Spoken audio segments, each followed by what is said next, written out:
ప్రపంచ దిగ్గజ టెక్ సంస్థ మైక్రోసాఫ్ట్ పాకిస్తాన్కు గుడ్ బై చెప్పేసింది. 25 ఏళ్ల సేవలకు ముగింపు పలికింది.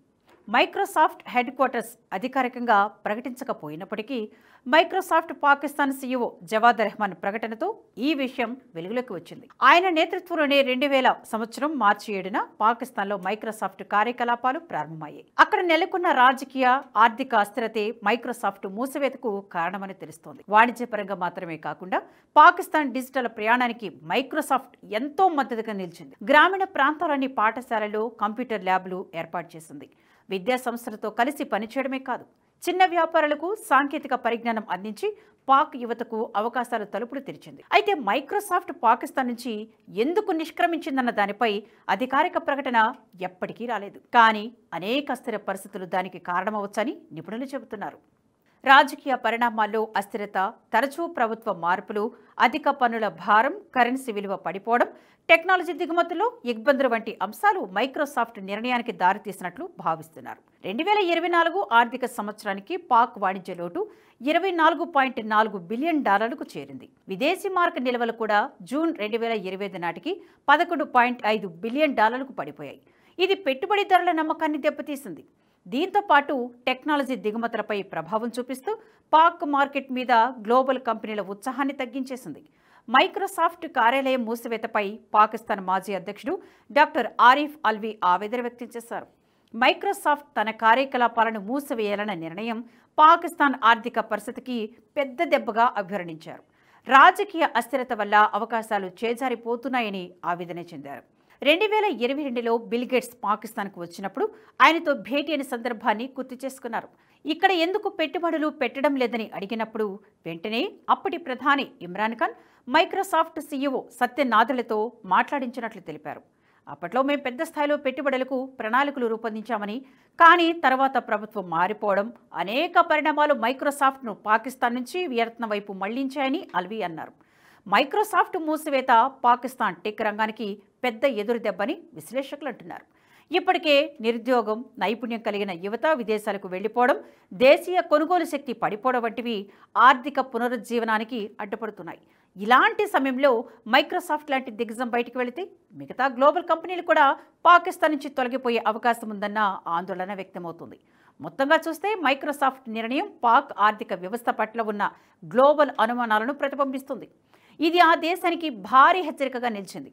రాజకీయ స్థిరత, పెట్టుబడి స్నేహశీలత లేకుంటే ప్రపంచ మార్కెట్లో నిలబడడం అసాధ్యమని ఈ పరిణామం మరోసారి రుజువు చేసింది. పాకిస్తాన్లో ఆర్థిక సంక్షోభం రోజురోజుకు ముదిరిపోతుంది. దాయాది దేశంలో బతకడమూ కష్టంగానే మారింది. సాధారణ ప్రజల జీవన పరిస్థితులు దినదినం గండంగా మారాయి. కరోనా తర్వాత అనేక దేశాలు తీవ్ర ఆర్థిక సంక్షోభంలో కూరుకుపోయాయి. అందులో పాక్ ఒకటి. శ్రీలంకలో తలెత్తిన ఆర్థిక సంక్షోభం కూడా మనకు తెలుసు. ఇప్పుడిప్పుడే శ్రీలంక తేరుకుంటుంది. కానీ పాక్ మాత్రం తేరుకునే పరిస్థితిలో లేదు. పాక్లో పెట్రోల్, డీజిల్ ధరలు చూస్తేనే భయమేస్తుంది.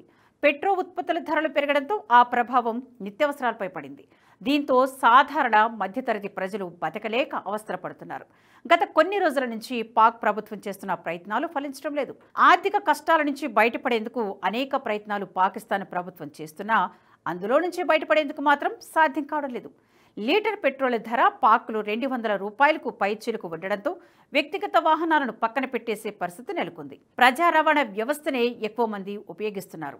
ప్రజా రవాణాకు ఉపయోగించే వాహనాల ఛార్జీలు కూడా విపరీతంగా పెరగడంతో పాక్ ప్రజల జీవితం దుర్భరంగా మారింది.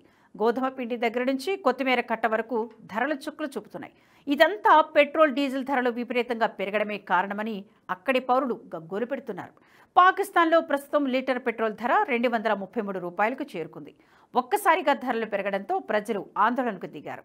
ఆందోళనకు దిగిన ప్రజలను సైన్యం అణచివేస్తుంది తప్ప ధరలను తగ్గించడం లేదు.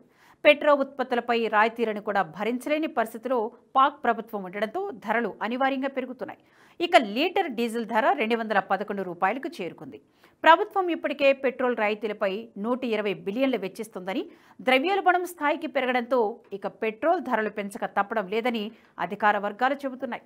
మొత్తం మీద పాకిస్తాన్లో మాంద్యం దెబ్బకు ప్రజలు ఆకలితో అలమటించే పరిస్థితులు ఎంతో దూరంలో లేవని అంతర్జాతీయ విశ్లేషకులు సైతం అభిప్రాయపడుతున్నారు.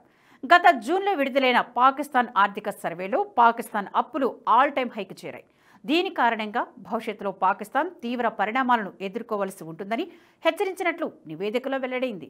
దాయాది దేశం పాకిస్తాన్ మొత్తం ప్రభుత్వ అప్పులు మార్చి 2025 నాటికి పాకిస్తాన్ రూపాయలలో దాదాపు 76,007 బిలియన్లకు చేరుకుంది. ఇది ఆ దేశ చరిత్రలో ఇప్పటి వరకు అత్యధికమని చెప్పవచ్చు.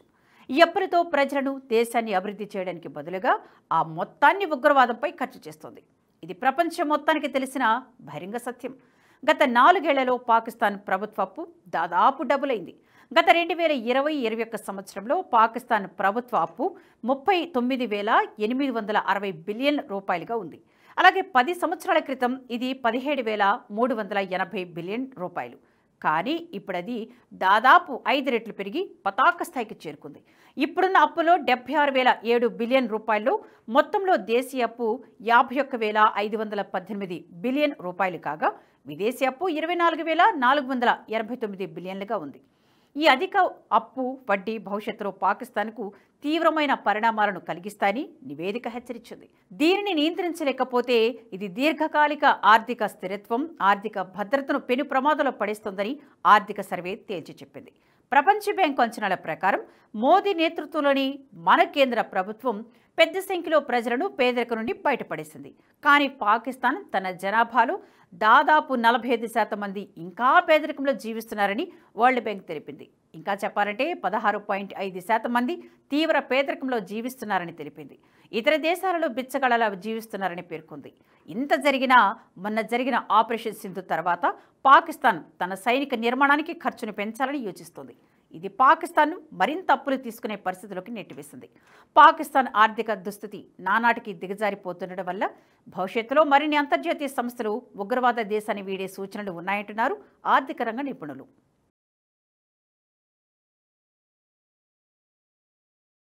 ఈ వీడియో మీకు నచ్చినట్టయితే లైక్ చేయండి, 10 మందికి షేర్ చేయండి. అలాగే కామెంట్ల రూపంలో మీ అభిప్రాయాలను మాతో పంచుకోండి. Nationalist hub group of channels ను సబ్స్క్రైబ్ చేసుకుని తెలుగునాట జాతీయవాద జర్నలిజాన్ని ప్రోత్సహించండి. ఈ వీడియో కింద ఉన్న బెల్ ఐకాన్ పై క్లిక్ చేయడం మర్చిపోవద్దు.